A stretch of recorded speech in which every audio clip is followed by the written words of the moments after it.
ত্রিপুরায় মূর্তি ভাঙার প্রবণতা এবং দুই সম্প্রদায়ের মানুষের মধ্যে বিরোধ সৃষ্টি করে শান্তি সম্প্রীতি নষ্ট করার কার্যকলাপ আগে ছিল না। ইদানিং এগুলো প্রসার ঘটাতে উদ্দেশ্যমূলকভাবে প্রচেষ্টা চলছে। শনিবার এক রক্তদান শিবিরে অংশ নিয়ে সাংবাদিকের এক প্রশ্নের উত্তরে একথা বললেন প্রাক্তন মুখ্যমন্ত্রী তথা পলিট ব্যুরো সদস্য মানিক সরকার।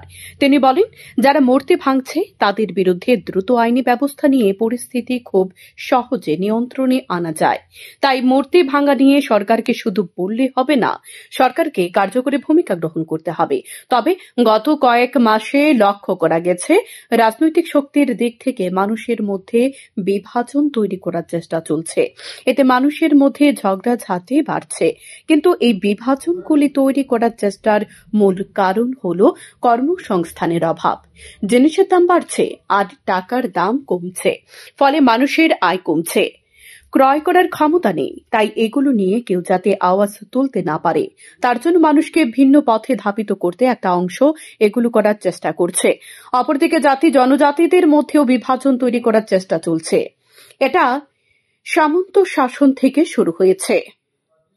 এগুলো মোকাবিলা করে আজ একটি জায়গায় আমরা পৌঁছেছি। আবার নতুন উদ্যমে এগুলো তৈরি করার চেষ্টা চলছে। শুধু তাই নয়, যে 19টি দফা রয়েছে তাদের মধ্যেও বিরত বাঁধানোর চেষ্টা চলছে। এগুলো কোনোভাবেই কাম্য নয়। মুখ্যমন্ত্রীর প্রয়োজন এ সংগঠনের নেতাদের ডেকে ঐক্য, শান্তি, সম্প্রীতি যাতে বজায় থাকে তার জন্য এগুলো থেকে বিরত থাকার জন্য নির্দেশ দেওয়া। আমাদের বক্তব্য এই সম্পর্কে অনেক আগে থেকে পরিষ্কার করছি, স্বচ্ছভাবে বলছি।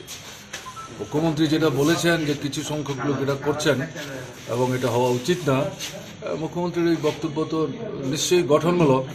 কিন্তু সরকার যদি সচেতন থাকে, সরকার না চাইলে ধর্মের কথা, বর্ণের কথা, সম্প্রদায়ের কথা বলে মানুষের মধ্যে ভেদাভেদ সৃষ্টি করার দুঃসাহস কেউ কিন্তু দেখাতে পারে না।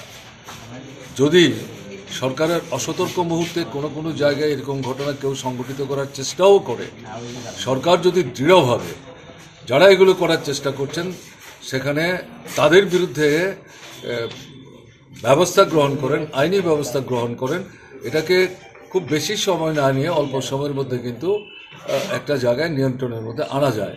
কাজেই দুই দিক থেকে শুধু বললে হবে না, কার্যকরী ভূমিকা গ্রহণ করতে হবে। আমাদের রাজ্যে আমরা যেটা লক্ষ্য করছি, রাজনৈতিক শক্তির দিক থেকেই মানুষের মধ্যে বিভাজন তৈরি করার একটা চেষ্টা চলছে। হিন্দু মুসলমান বিভাজন তৈরি করো, ধর্ম নিয়ে তারা নিজেদের মধ্যে ঝগড়াঝাটিতে ব্যস্ত থাকবে।